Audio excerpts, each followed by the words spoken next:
We have worked in and around professional services here and overseas for many years. We understand what we believe are the secrets to being a successful partner. We call it partner-like qualities. And we want to talk to you about that today. So Jack, PLQs is in its 10th year. Do you remember the origins, where this started? Yeah, I do actually. I remember coming back from a meeting and you asked me where I'd been.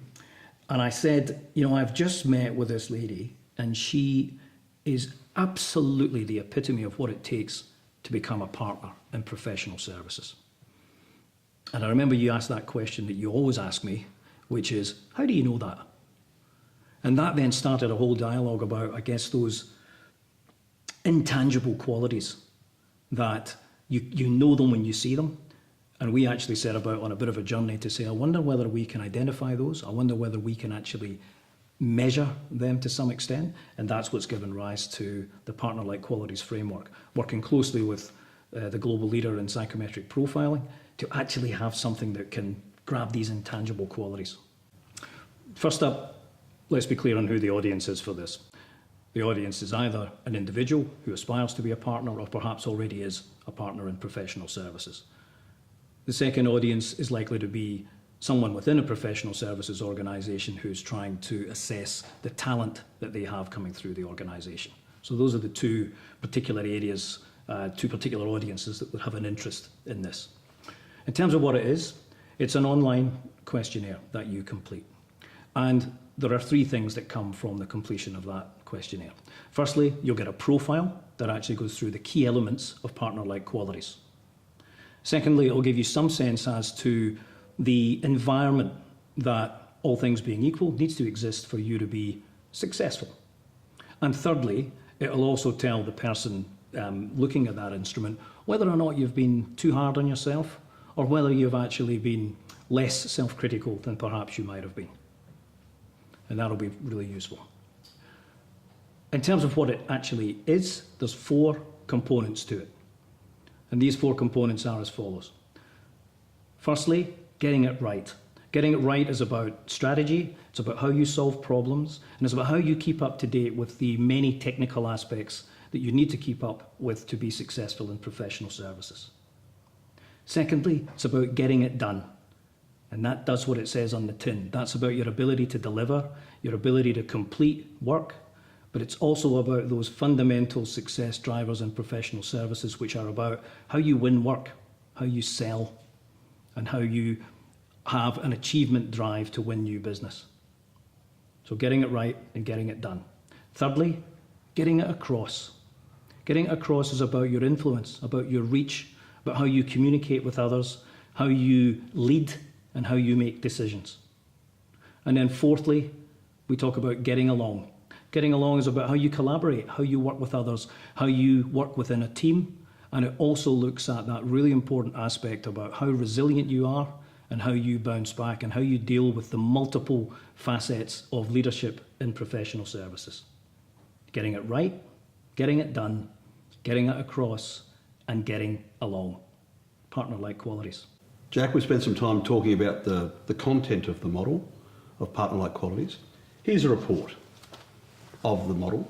How would I use this?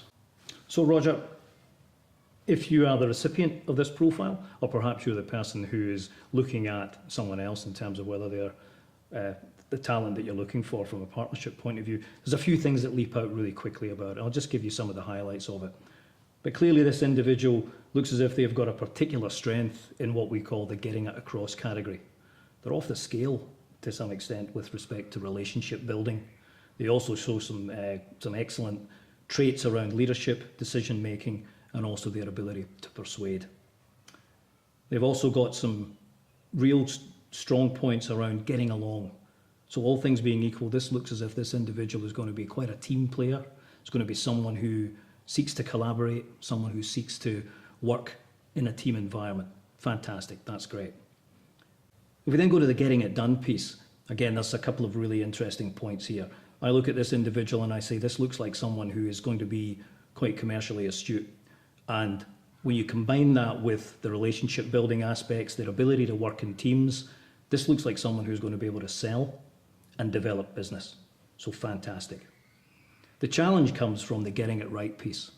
And as we look at this particular individual around that dimension, there's some questions that you would need to ask. And there's probably some work that needs to be done by the individual if they are going to actually succeed in this role. In particular, if this was the only piece of data you would have to ask the question as to whether they can think about strategy, whether they can think big picture.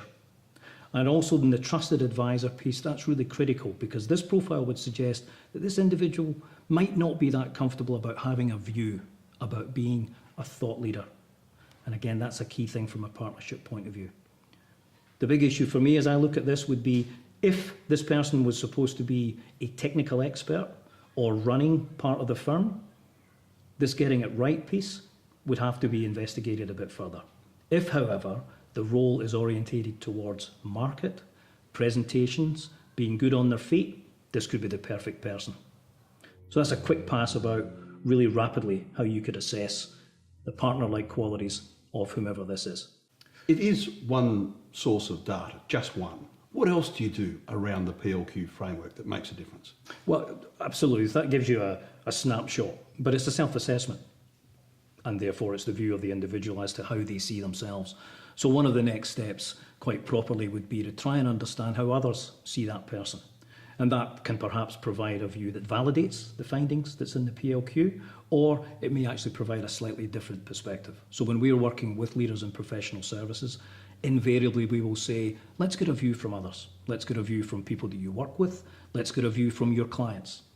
And that can then provide a full picture of the individual, their potential, and again, areas for development. That's probably the most important thing that you would add on to this.